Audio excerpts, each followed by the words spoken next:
चबूतरों, चौराहों और दुकान पर बैठकर किसी व्यक्ति की आलोचना करना, उपहास उड़ाना और उनके व्यक्तित्व को कमतर आंकना इसलिए आसान होता है क्योंकि ऐसी निराशावादी मानसिकता के लोग जीवन में कुछ करना ही नहीं चाहते, क्योंकि उनकी सोच ब्लॉक अध्यक्ष और जिलाध्यक्ष के बाद स्वतः ही खत्म हो जाती है। और इस प्रकार की बातें हमारे जनपद में कई लोगों के द्वारा गुड्डू राजा के लिए भी लंबे समय से कही जा रही हैं।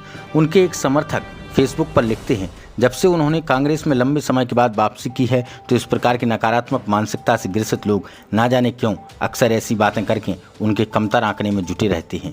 पहले कहा गया कि प्रदेश महासचिव बनने से क्या होता है, प्रभारी बनने से क्या होता है, विधानसभा की टिकट नहीं मिली। अब स्टार प्रचारक तो पैसे देकर कोई भी बन सकता है। अगर पैसों से ही सब कुछ संभव होता तो प्रदेश के उद्योगपति ही सत्ता पर काबिज होते। और अब पार्टी के प्रति उनके समर्पण भाव को देखकर कांग्रेस के शीर्ष नेतृत्व के द्वारा उन्हें सागर लोकसभा से अपना अधिकृत प्रत्याशी बनाया गया है।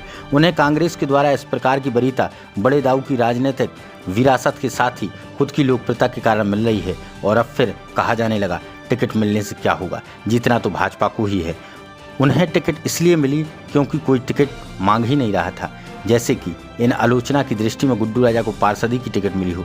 यही नकारात्मक मानसिकता हमारे जनपद के नेताओं को आगे नहीं बढ़ने देती। कम से कम टिकट तो लाए हैं, क्या यह कम बड़ी बात है? कांग्रेस कमजोर दौर से जरूर गुजर रही है, लेकिन पीएम मोदी का कांग्रेस मुक्त भारत का सपना आज भी सपना ही बनकर रह गया है। खैर, मैं इतना जरूर कह सकता हूँ कि घर पर शांत न बैठकर कुछ न कुछ नया करने के कारण गुड्डू राजा को कामयाबी मिली है और गुड्डू राजा ने हमारे जनपद का मान बढ़ाया है। और चुनावी हार और जीत अपनी जगह है, लेकिन मैं यह कह सकता हूं कि गुड्डू राजा ने बहुत ही कम समय में कांग्रेस में अपना बड़ा कद बनाया है और मुझे आशा है कि ये चुनाव जरूर जीतेंगे। आज नहीं तो कल जब आगे कांग्रेस की सरकार बनेगी तो वे भी अधिक बड़े पैमाने पर राजनीति के चमोत्कर्ष पर पहुंचेंगे और बड़े दाऊ की राजनीतिक विरासत को मजबूती देने का काम करेंगे।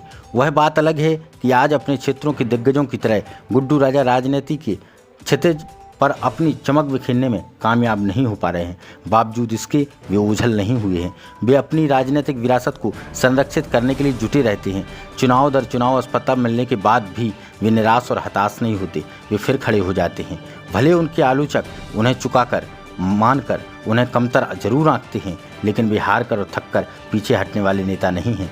वे कुछ न कुछ करने में जुटे रहते हैं, लोगों के बीच जाती रहते हैं, उनके संवाद स्थापित करते रहते हैं, अपनी खिसकी हुई राजनीतिक जमीन को मजबूत करने के प्रयास में लगे रहते हैं। वे आज भी राजनीति में खुद को प्रशंसक बनाए हुए हैं। सागर वीना लोकसभा क्षेत्र से प्रत्याशी बनाए जाने के अवसर पर उन्हें लोग बधाई दे रहे हैं, शुभकामनाएं दे रहे हैं और ये प्रार्थना भी कर रहे हैं कि चंद्रभूषण सिंह बुंदेला सागर लोकसभा क्षेत्र से चुनाव जीतें।